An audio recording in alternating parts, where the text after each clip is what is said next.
Hello, my name's AJ Goldsby. I'm a life master from Pensacola, Florida, and I'm coming to you today to bring you another video in my series of chess videos.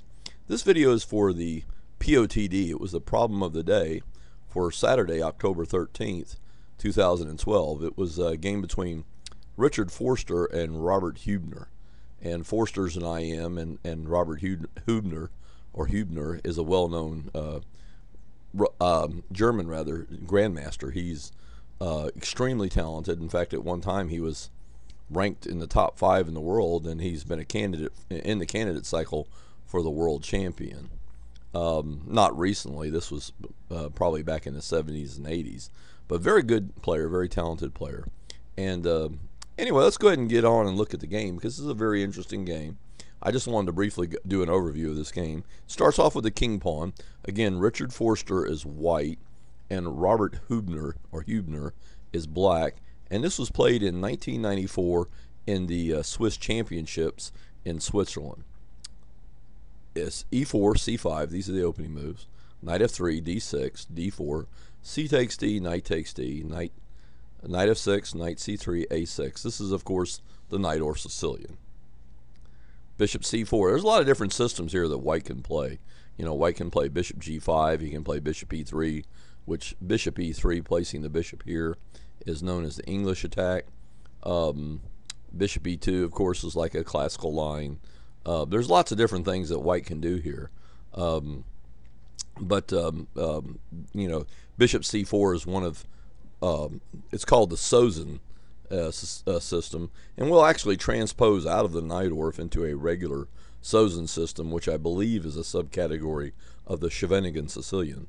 But anyway, white plays 6, bishop c4, e6, bishop e3, bishop e7, bishop b3, black castles kingside, and now white plays a very unusual move, g4. Now that's not the normal line. We'll just very quickly look at what would be the normal line here. The normal line, or the normal book line, normal continuation, would be white would castle kingside, and then you get knight c6, f4, knight takes d4, 11, bishop takes d4, b5. And here black has good counterplay, and there's been dozens and dozens of games, maybe hundreds of games, played from this position. But in my mind, one of the best still has to be the game Bobby Fischer versus Boris Spassky from their 1972 World Championship match, played in Reykjavik, Iceland.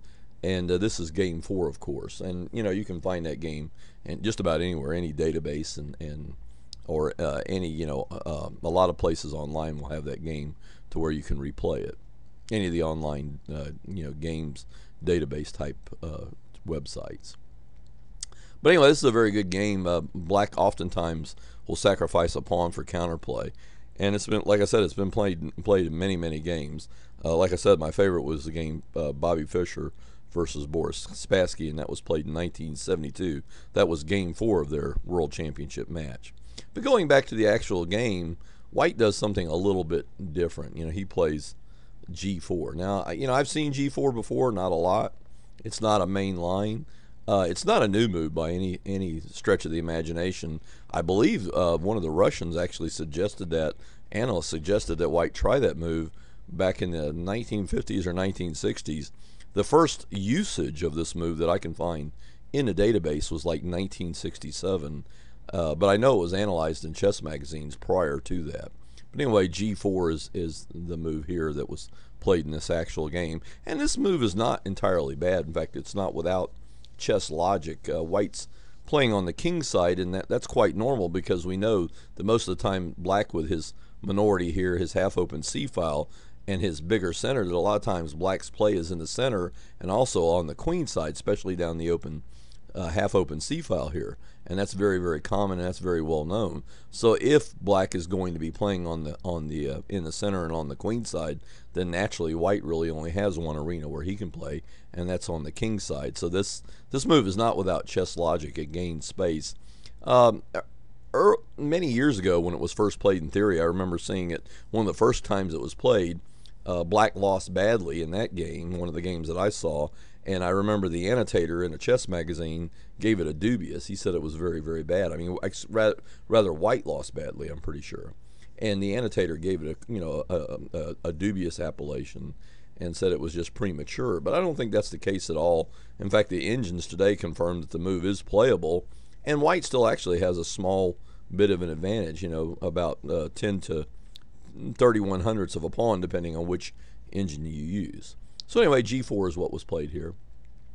Now the main line here is knight c6, and I'm not going to deeply explore that because that's not what I'm trying to do for this video. But anyway, Black plays queen a5, and now the engines recommend that White castle here, but he played f3. That's not a bad move. Knight c6, queen d2, bishop d7. Now bishop d7 might have been slightly inaccurate. The correct line is knight takes d4, bishop takes d4, and then knight d7. Very oftentimes in the Velimirovic and a lot of other lines of Kier's attack, this knight on f6 will run before it ever gets hit. So that's kind of a thematic idea in these kinds of positions. But anyway, the correct continuation there for Black was to take on d4, bishop takes, and then knight d7 and maybe b5 and knight b6, those kinds of moves. But anyway, that was what the box recommends. It's what theory also recommends, the power book recommends, and that would have probably been a little bit more accurate. I think Huebner, being a world-class GM, he's just thinking, well, I complete my development, maybe I play RFC8, maybe retreat my queen here, and then I can play moves like knight a5 to c4 and get a good game, and Black is concentrating all of his play to quickly play on the queen side. I think that's basically the essence of the idea that Huebner had there when he played his bishop to d7, and also a lot of times the bishop can quickly come to c6 as well. But anyway, Black plays bishop d7. Like I said, it's not a really bad move there. I think there was a better move there. Now White just plays g5 and kicks the knight. Now we have a very key position. I think here almost certainly the knight Black should play knight takes d4. White can't take this knight here, threatening another piece, because after knight takes d4, of course, there's the secondary threat, on the next move, knight takes f3 check, forking White's king and queen. So after g5, the correct continuation, according to the engines, would be knight takes d4, bishop takes d4, and then Black plays knight h5. Normally you don't put a knight on the edge of the board, but here the knight goes to the edge of the board to basically try to block White's going to do a bum rush. He's going to shove his pawns down the king side to rip open lines. So basically the knight goes to h5 to act as a blockader. You have to understand the reason here. Like I said, the normal rule of thumb is you don't put a knight on the edge of the board and leave it there, but here Black is doing so for a reason, and there's a very good reason there. Obviously it's helped to defend his king. But anyway, here in the actual game, after White played g5, Black played knight e8 on move 12, and now White plays 13 h4 b5, and now White castles king side, and we've got a pretty good position here. This is a very interesting game so far. I don't think either player has made any really, really bad moves or even any really questionable moves. Both moves have been chessable. Both moves have been fairly accurate. Now there was an improvement here that I do want to mention. The engines, Fritz and Houdini, find this little idea here, is that this idea of knight takes c6 immediately instead of castling, bishop takes c6, h5, b4, knight e2, d5, knight d4, bishop d7, e takes d, g6. And here White gets a monster attack. I mean, it's just a extremely powerful attack. Fritz 13 considers it almost winning here. So it's a very, very strong attack. I don't want to deeply analyze it because my idea in doing this webpage was try to do a webpage quickly. I thought I could do the analysis maybe in just a half an hour and then do the webpage less than an hour, and it's taken many times that. The analysis took hours and hours. I didn't start on it until yesterday afternoon, and it's still not finished. Today is Sunday. So, and also the web page took many hours of effort. So this is blossoming into a much bigger project than I originally anticipated. My original scope for this web page was to do a good analysis, but a fairly brief analysis. So I don't want to spend a lot of time like doing DPAs overnight, deep position analysis and those types of things. But it's very clear here that White has a very powerful attack. Both Deep Shredder, Junior, Houdini, and Fritz 12 and 13 confirm that White has a very strong attack after 19 g6. But going back to the actual game, White played 13 h4, b5, White castles on the king side, And like I said, now we've got a pretty good position.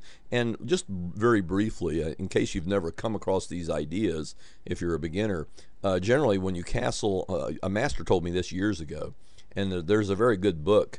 I believe it's by Edens. He's a FM, and it's basic chess ideas. It's about 50 or 60 annotated games. You can find it on Amazon.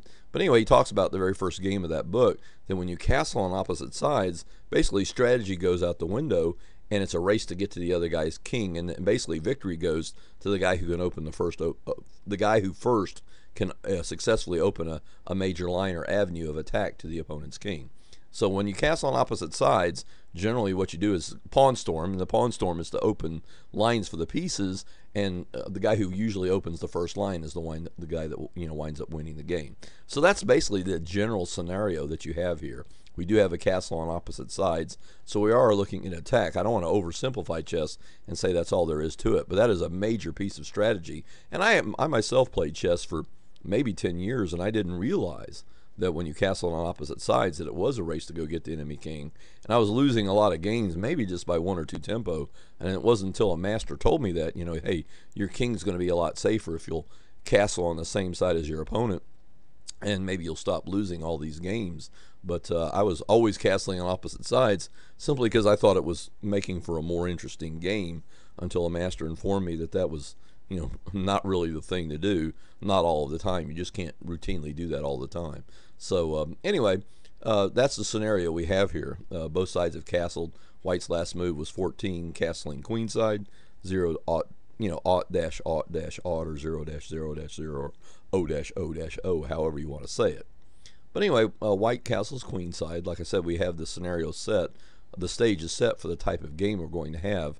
It's going to be fairly active. It's going to be tactical, and generally, both sides are going to try to pawn storm the enemy king. Black actually has a little bit of a problem though, because with his queen on the a5 square, very obviously he has to lose 1 or 2 tempo. In other words, he brought his queen out here. Now he's going to have to retreat his queen to get it out of the way of the coming pawn storm. So I think right now, really, white should have an edge, because he's better. And Fritz and Houdini confirmed that white is solidly a little bit better here.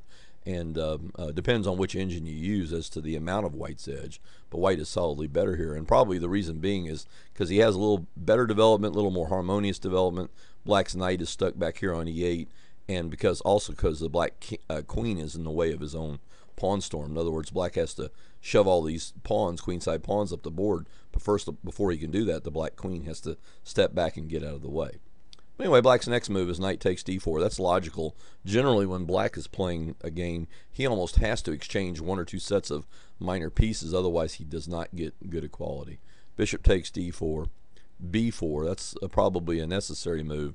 For example, let's say black played rook c8 here, and white might play moves like king b1 with a threat of knight takes d5 and knight takes e7 check, and taking advantage of the fact that the black queen will be hanging. That's a common tactical motif in these types of positions. And again, black should be trying to shove his pawns forward because he's trying to open attacking lines for his pieces. So b4 is just a thematic type of move. Of course, white saves his knight. He's not going to sacrifice a knight, not yet. Queen b5. There's that sidestep that I was telling you about. Now the pawn's simply threatening to go a5, a4, and then the white bishop on b3, supported by the queen and rook. The pawns on a4 and b4 will trap the bishop on b3. So it's very clear that right now black has the bigger threat. So white's next move is simply to play c4 here. That moves to gain space with a gain of time, because obviously the pawn on c4 hits the black queen. And both Fritz and Houdini now show that white only has a very small edge here in this position, mainly because white maybe missed some possibilities in the interim. I'm not going to again deeply explore all the possibilities in this chess game, but anyway, right now white only has a fairly small edge. And play continues. Queen b7. Of course, black has to move his queen. You might think that black wants to play pawn takes pawn en passant here, but then white takes with a knight here, and with this knight here, which also gets another free tempo on the white queen, it becomes very quickly also too pawn takes pawn en passant and covers this bishop here, and that opens another attacking piece for white's attack on black's king. So there's many reasons probably why black should not play pawn takes pawn en passant. It basically helps white's piece coordination and also opens up attacking lines for the white pieces as well. So that's why black doesn't do that. Queen b7, king b1. There were a lot of different things there that white could have done. I think that the engine here is showing ideas like knight g3 or queen d3. Those are kind of moves that white could have played there. But he played king b1. That's a very common type of move in Sicilians and Caro-Kanns, where white castles queenside and black castles on the king side. White plays king b1 basically just to make his king is usually a little bit safer on b1 rather than c1. a5, bishop c2. The bishop's running before it gets kicked. In other words, white's trying not to give black any free tempo or allow him. Obviously, the last thing white would want in this position is, for example, for this pawn to shove up here with a gain of time, or for the b file to become open. That would be very, very, very bad. So bishop c2, rook c8, bishop d3, e5. That's a good move. Blocks out white's bishop. Bishop e3, f5, exclam. Now it's black's turn to gain some space. White played c4, and I believe it was his 17th move, and gained some space with a gain of time. And now black basically does the same thing. He gains the space on the other side of the board, on the king side. And now, according to the engines, the position is roughly equal. I checked that with about a dozen different engines: Crafty, Junior, Deep Junior, Deep Shredder, Fritz, several versions of Fritz, Houdini 1.5, Houdini the 32-bit, Houdini 2.0, etc., etc., etc. I have a bunch of engines, and anyway, I used all of them. Well, not all of them. I used about a dozen of them, a little over a dozen, maybe 12 to 15 of them, to try to confirm. I don't want to use just one engine, because sometimes one engine doesn't give you a complete picture. For example, Fritz is notorious for showing an extremely large edge, and then when you put some other engine on there, say Crafty or Deep Shredder, and it will only show a very tiny edge. So I think it's bad to use the same engine all the time. If you really want more accurate results and get a better idea of what is happening on the chessboard, I think you have to consult more than one engine, and then maybe kind of average the results across the board. Basically, the truth, the real chess truth about what's happening in a chess game is the average between the extremes.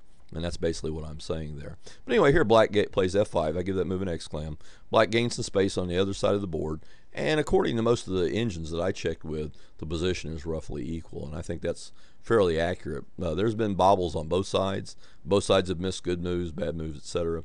And now white proceeds to sack a pawn. I mean, he's obviously looking to attack the king side. We can debate the soundness of this. Maybe if Fritz had been playing white, or some engine had been playing white, obviously white would have probably won. I mean, black would have won. If engine would have been playing black, then this pawn sack would not have been successful, is what I meant to say. So, whether or not the pawn sack is sound or unsound, I'm really not interested in a lengthy debate on that. Just to remark that white's now going to sacrifice a pawn for play.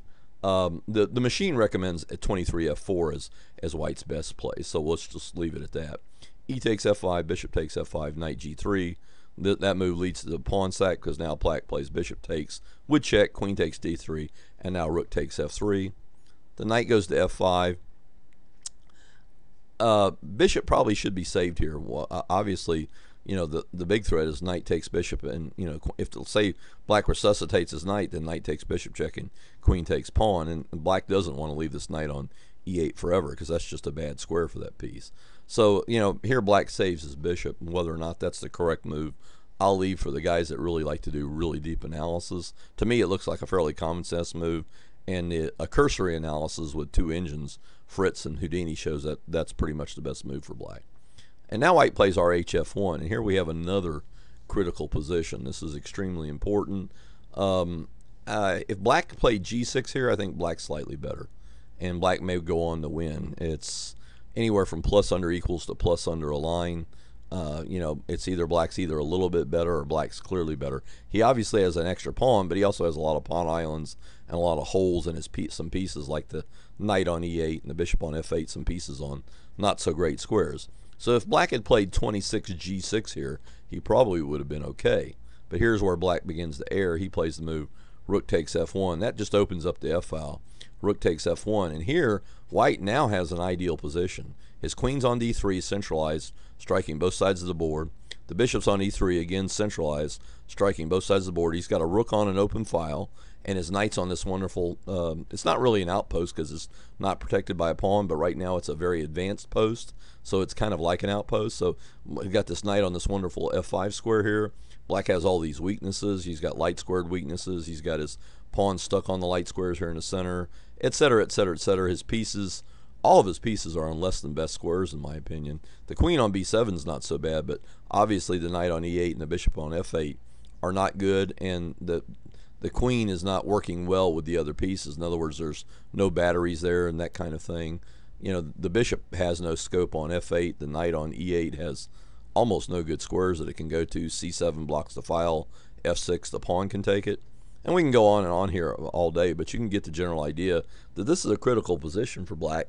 However, I don't think black had to lose this. If he plays a simple move like a4, he's probably okay here, and maybe even could go on to win if he played perfectly and, you know, played with his extra pawn. But I think the machines consider this position maybe a tiny bit better for black, or at worst equal. Certainly don't think it's better for white, but black's next move is very clearly an error. It caused all the warning lights to go off with any of the engines, Houdini, Fritz, Deep Shredder, any of the ones, Crafty, all the ones that I tested it with. So black's next move is an error, and he plays queen c6. Looks very logical because you have this double attack on the pawn, and it looks like he's threatening to play queen takes pawn, and of course at b3, a4 ripping open lines, and it looks like that black is doing everything that he's supposed to be doing. However, there's a big problem with queen c6. Moves the queen off the second rank, leaves a lot of key squares near the black king defended, and also too, it, you know, kind of leaves the black king in a lurch. It's not immediately obvious how white's going to exploit this error, and this brings us to the position for the problem of the day. Like I said, this was the chess games, www.chessgames.com. It was the what they call the POTD, the problem of the day for Saturday, and that was yesterday, October 13th, 2012. Now, if you would like to, you can pause the video here. I'll stop talking for just a minute, and if you like, go ahead and pause the video. Okay, if you did as I asked, you paused the video, and hopefully you took a guess and tried to guess what the winning combination is for white. I didn't get it here. I didn't spend a lot of time. I only spent a few minutes on this problem, and usually I even not using a lot of time, I'm generally able to guess or correctly analyze the first several moves of just about any chess problem here. I guessed that the first move was this move here, knight h6 check. Give that a double exclam because it's a very wonderful move. And after g takes h6, that move's virtually forced. Then the next move, though, that was really shocking. Obviously, if the king just goes in the corner, king h8, rook takes f8 is mate. I mean, that's pretty simple. So g takes h6 is pretty much forced there. And then the following move now is, this is a follow-up move that I didn't see. I thought I was originally expecting pawn takes pawn, but white plays the very clever queen f5. And this is just a wonderful move. You know, there are some threats there. I thought the threats were easily met, but apparently they're not as easily met as I thought because of all the problems in the black position. It's just black. In other words, white's first move is he's threatening, like if queen takes pawn, just queen takes f8 mate. That's the first threat. And this is an in-between move. In other words, it's not the expected follow-up. Again, the expected follow-up was pawn takes pawn or some other move. This nice little in-between move here is what really finishes black off. It hits the unprotected bishop on f8, taking advantage of the fact that the knight on e8 is blocking the rook's communication along its first row there, and cutting off the black rook from protecting the bishop on f8. Also, the black queen can't move away because white could simply grab the rook for free. So I mean, there's a lot of problems there with black's position, and all the computer engines show that white is winning easily here, but it just takes some follow-up here. But anyway, queen f5, and now black plays bishop g7 there. I analyze all the alternatives on my webpage. I mean, some of them are actually quite pretty. I think I'll go through two of them there. I'll just run through them very quickly here. Black could have played knight f6 here, blocking the file. That seems like a logical idea, but after pawn takes pawn, now white has lots of threats, and the main threat being to push this pawn. According to the engines, black has to play king f7, and after queen takes h7 check here, it's very obvious that white has a winning attack.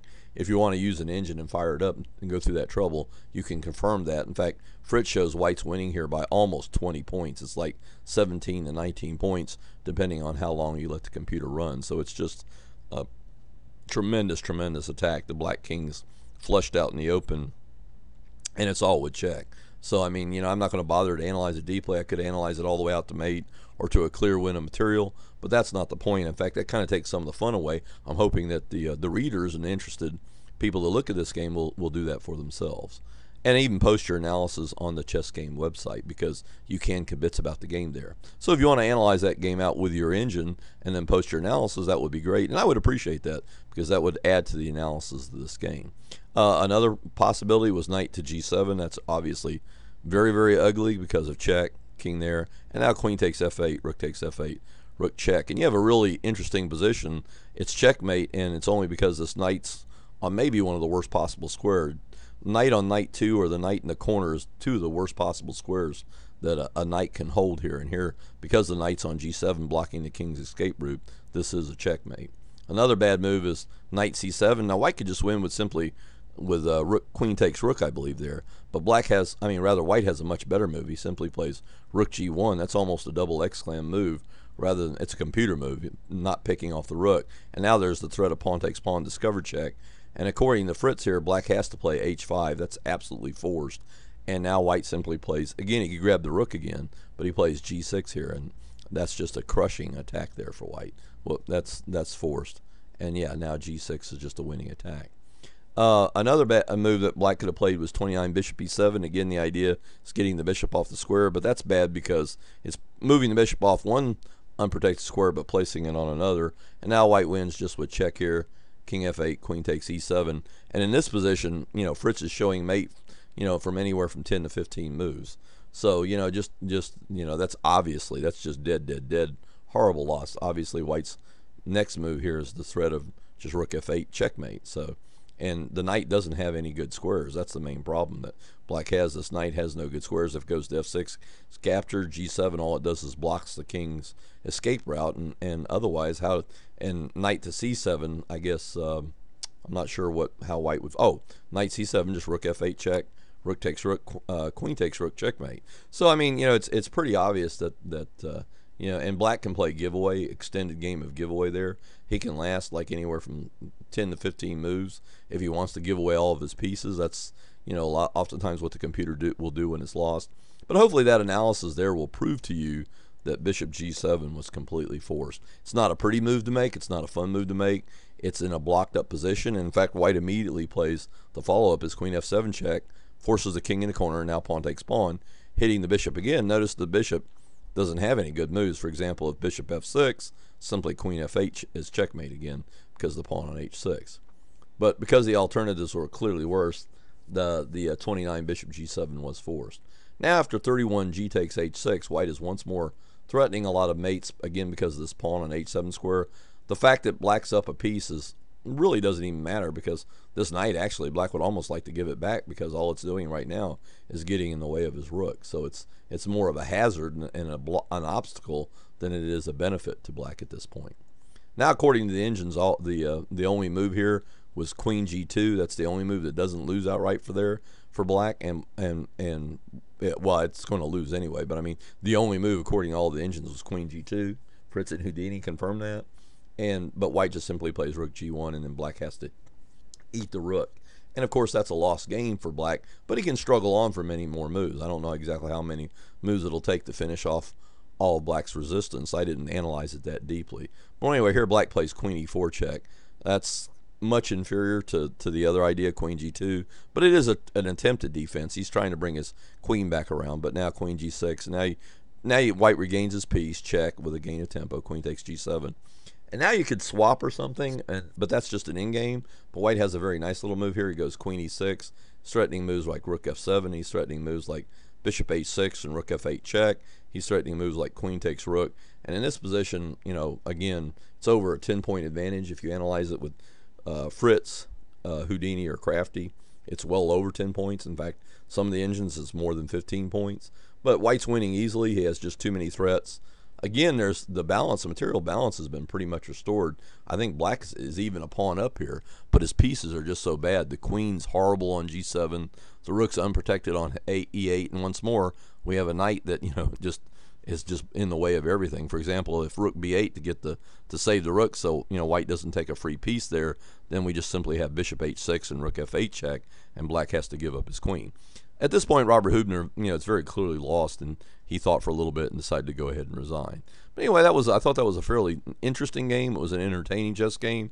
It was a somewhat unusual combination for me. It didn't follow the hackneyed kind of just like smack, smack, checkmate, those kind of ideas. And there was some interesting points to that combination. So that's why I wanted to go ahead and cover that and take a look at it. Thank you for watching my video. I hope you enjoyed it. And if you'd like to make a contribution to my websites and video efforts, go to the PayPal website, www.paypal.com, and make a contribution and use my email, which is LifeMasterAJ@yahoo.com. Thank you for watching my video, and have a great day.